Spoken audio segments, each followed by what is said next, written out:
नमस्कार दोस्तों, मेरा नाम है अभीर और आप हैं मेरे साथ में आइकॉनिक स्टडीज़ पर।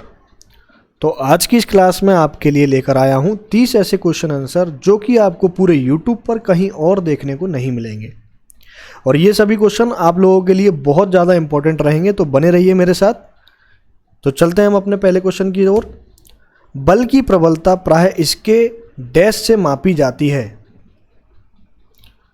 तो इसका सही जवाब होगा परिमाण, ऑप्शन नंबर डी।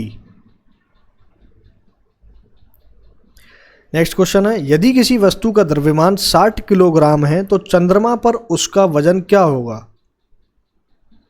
इसका सही जवाब होगा 100 न्यूटन, यानी कि ऑप्शन नंबर सी।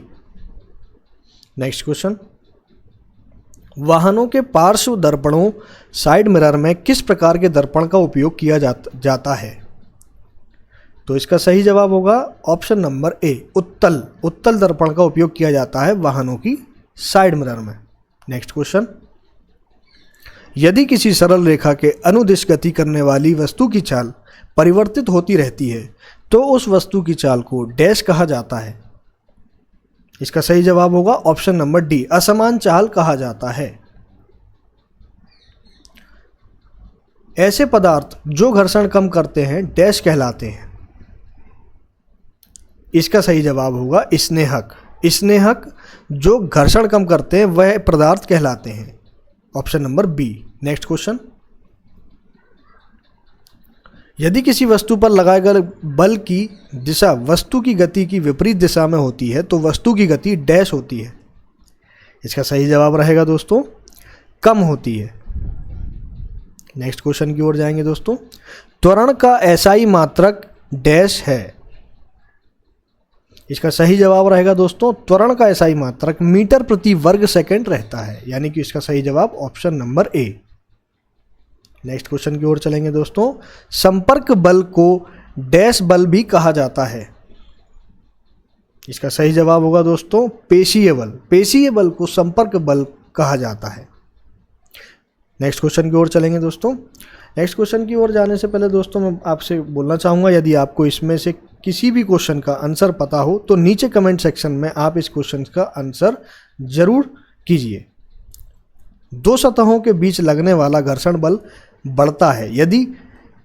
इसका सही जवाब होगा दोस्तों ऑप्शन नंबर बी, दोनों पृष्ठों के बलपूर्वक दबाए जाएं तो। समतल दर्पण द्वारा बनाने वाले जिस प्रतिबिंब को पर्दे पर प्राप्त नहीं किया जा सकता उसे क्या कहते हैं? इसका सही जवाब होगा दोस्तों आभासी प्रतिबिंब इसका राइट आंसर है, ऑप्शन नंबर ए। दोस्तों इस वीडियो पर सभी क्वेश्चन सिलेक्टेड और आप लोगों के एग्जाम के लेवल के हैं, और इस वीडियो को लाइक कीजिए दोस्तों और चैनल को सब्सक्राइब कीजिए। नेक्स्ट क्वेश्चन की ओर चलेंगे दोस्तों। चुंबक द्वारा लगाया गया बल डैश का एक उदाहरण है?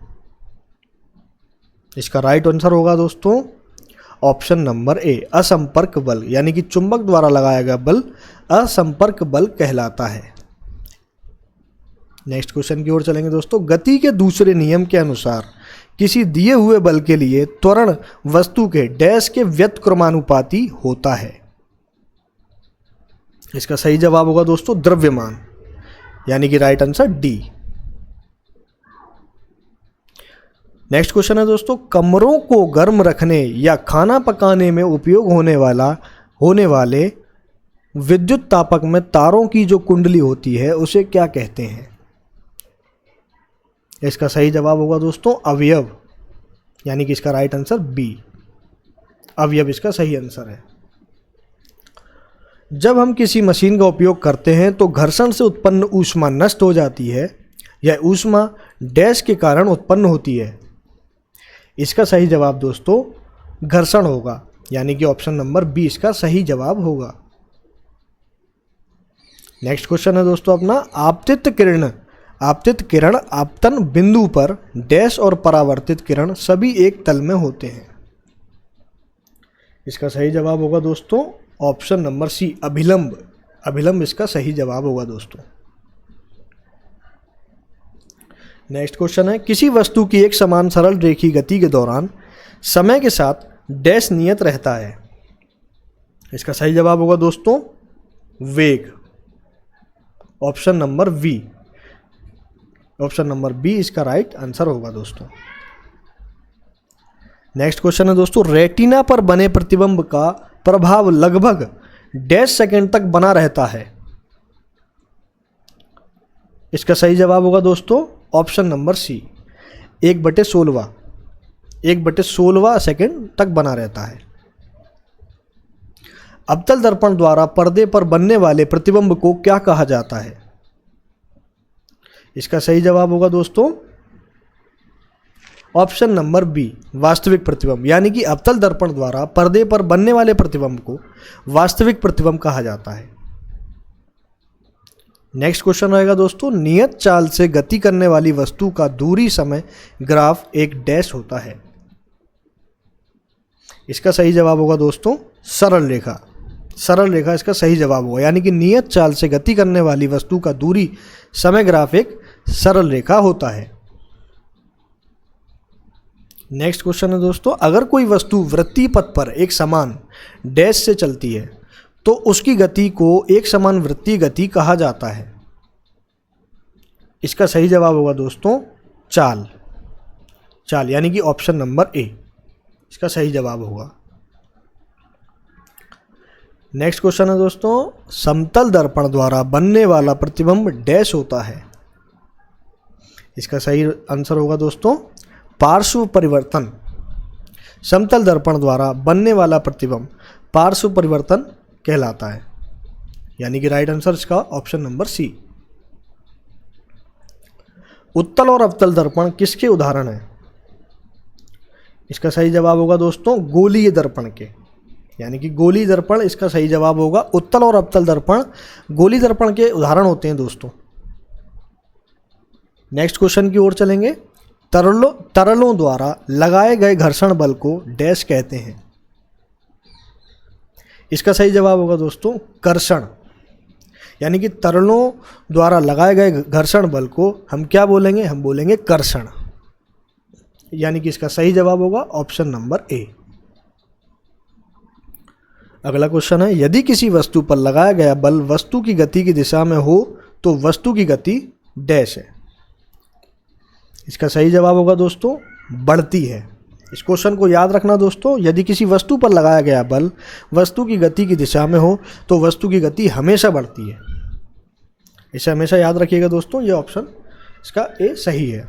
नेक्स्ट क्वेश्चन हम चलेंगे, घर्षण संपर्क में आने वाले दो पृष्ठों की डैश के कारण होता है। इसका सही जवाब होगा दोस्तों अनियमितताओं।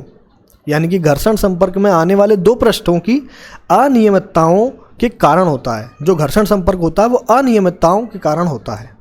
इसका सही जवाब होगा ऑप्शन नंबर ए। अगला क्वेश्चन, स्वतंत्र रूप से गिर रही एक वस्तु की गति डैश गति का उदाहरण है। इसका सही उत्तर होगा दोस्तों एक समान त्वरित। यानी कि इसका राइट आंसर है ऑप्शन ए।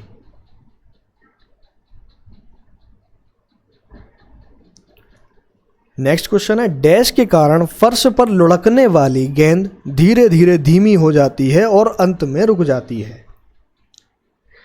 इसका सही जवाब होगा दोस्तों घर्षण। यानी कि घर्षण के कारण फर्श पर लुढ़कने वाली गेंद धीरे धीरे धीमी हो जाती है और अंत में रुक जाती है। इसका सही जवाब होगा ऑप्शन नंबर ए। अब अगला क्वेश्चन है दोस्तों, डैश और आपतित किरण के बीच के कोण को आपतन कोण कहते हैं। इसका सही जवाब होगा दोस्तों अभिलंब। यानी कि अभिलंब और आपतित किरण के बीच के कोण को आपतन कोण कहते हैं। इसका right answer option number B होगा। अगला क्वेश्चन है, किसी वस्तु की विराम अवस्था को डैश चाल की अवस्था माना जाता है। इसका जो आंसर है वो है शून्य। यानी कि किसी वस्तु की विराम अवस्था को शून्य चाल की अवस्था माना जाता है। इसका राइट आंसर होगा option number D. Next question है, विश्व पर्यटन दिवस कब मनाया जाता है? राइट आंसर क्या है तो वो आपको कमेंट करके बताना है। आज का वीडियो दोस्तों आपको पसंद आया हो तो वीडियो को लाइक और चैनल को सब्सक्राइब जरूर कीजिए। तो मिलते हैं नेक्स्ट वीडियो में। जय हिंद, वंदे मातरम।